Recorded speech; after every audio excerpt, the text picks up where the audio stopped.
Akkam jirtu daawwattootaaf kabajamtoota keenya ay birraa oduu qabannee isin dhiyaanneet jirra kan oduu isinitti himu Muhammad Abdusalaami. Kamisa kaleessa halkan keessa haleellaa rooketii magaalaa Baahir Daaritti raawwachuu jiraattonni fi bulchiinsi magaalichaa ibsan bal'ina oduu kana akkatti aanutti isiniif dhiyeessina. Kamisa kaleessa halkan jimataatti bari'uuf jiru magaalaa Baahir Daaritti haleellaa rooketii raawwachuun jiraattonni fi bulchiinsi magaalichaa ibsaniiru. Barii kaleessa sadiyaasa 10,2013 halkan qixxeessa ay torbaaf walakkaa booda dhukaasni rooketii dhagahamuu mirkaneessee ajajaan olaanaa humna qilleensa Itoophiyaa Meejar Jeneraal Jilmaa Mardaasa waa'ee haleellaa rooketii raawwate raadiyoo shaggariif akkanaan miidhaan dhaqqabe hin jiru jedhan. Dabalataanis du'a xumuraa waan ta'eef garuu uummatatti dhukaasan. Garuu miidhaan dhaqqabe hin jiru bosona keessa kufe naannoo sana namni hin turre jedham Jeneraal Mardaasa Jilmaa. Haleellaa raawwate kanaafis yeroo gabaabaa keessatti tarkaanfii deebii ni kenninaa jechuun dubbachuun isaanii gabaafame. Miidiyaan naannoo Amaaraa halkan sa'aatii 7:40tti haleellaan rooketii Baahir Daar raawwachuu mirkaneessuun kan raawwates dhaaba naannoo Tigraay bulchu TPLF ta'uu ibse. Kanaaf gama TPLF'n deebiin kenname hin jiru. Miidiyaan naannoo Amaaraa gabaasetti haleellaan raawwatame miidhaan qaqqabe hin jiru jedhan. Haala wal fakkaataan torban tokko duraas gaafa sadaasa 3,2013 buufata xiyyaara magaalaa Gondar Baahir Daar jiranitti haleellaa rooketii raawwachuun ni yaadatama. Pirezidaantiin dhaabbata fayyaa addunyaa Teediroos Adaanoon himannaa isaan irratti dhiyaate haalan bal'ina oduu kanaa lalisaa sabaa akkatti aanutti isiniif dhiyeessa. Dr. Teediroos Adaanoo himannaa irratti dhiyaate haalan mootummaa federaalaa fi humnoota TPLF fi amanamootaan jidduutti lolli erga eegalee bubbuluus qondaalli fayyaa addunyaa Dr. Teediroos Adaanoo turanii boodarra yaada kennaniiru. Qaamoleen hundinuu nagaa buusuu akka qabanii fi deeggarsa namoomaaf haala mijeessuu akka qaban waamicha dhiyeessaniiti jiru.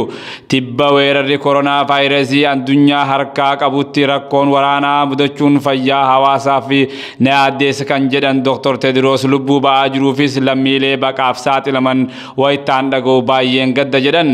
Daa'ima ta'anii waraana haalaa fi amala wal fakkaataa qabu argaa akka turan ibsan Dr. Teediroos dargaggeessa ta'e ammoo miidhaa dhala namaarra sababa waraanaan ga'e kaniin ijaan arge ka'uun nageenyi akka barbaachisu hanga humna kootii hojjechaan ture jedhan.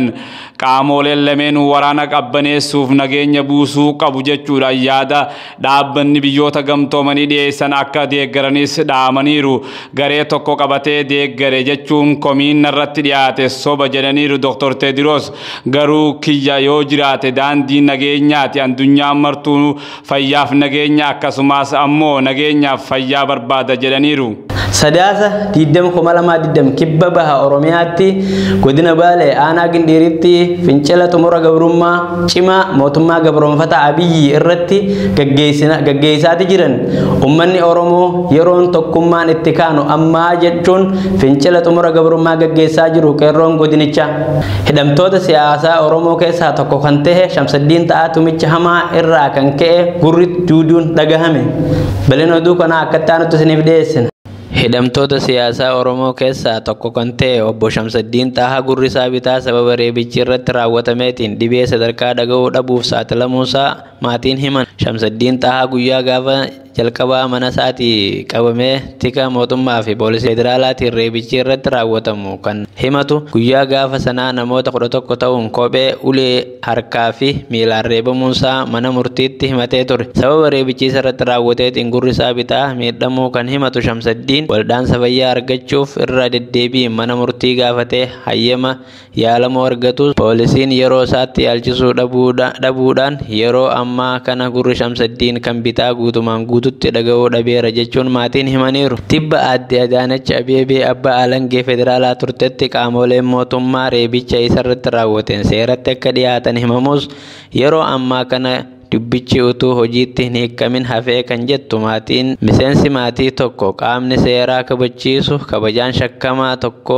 to'achuun utuu irra jiru nama shakkamaa ta'ee jiru reebuudhaan qaama hir'isuu isa taasisuun akkuma bara wayyaanee ammaas hin dhaabbanne jedhe. Shamsaddiin Ta'aa hayyama manni murtii laateef itti fayyadamuudhaan yeroo garaagaraatti wal'aansa fayyaa argachuuf yaalus poolisiin erga dooktarri isaa mana yaalaatii ba'e booda waan isa geessaniif utuu carraa fayyuu qabu qabu gurra tokko dhabee kan ja'an maatiin isaa yaalii ijibbaataaf torban kana yeroo mana yaalaa deemetti bu'aan qorannoo isaa dhiigni sababa akka malee rukutamuutiin keessoo gurra isaatti dhiigee utuu hin qulqulleeffamin waan tureef gurri bitaa miidhamuu kan agarsiisuu jedhan. Carraa waldhaansaa miicanii qulqulleessuu gurra lamaaniif yoo hin laatamin gurri mirgaa illee duuduu akka malu bu'aan qorannoo isaa hospitaala Kooriyaarraa himame.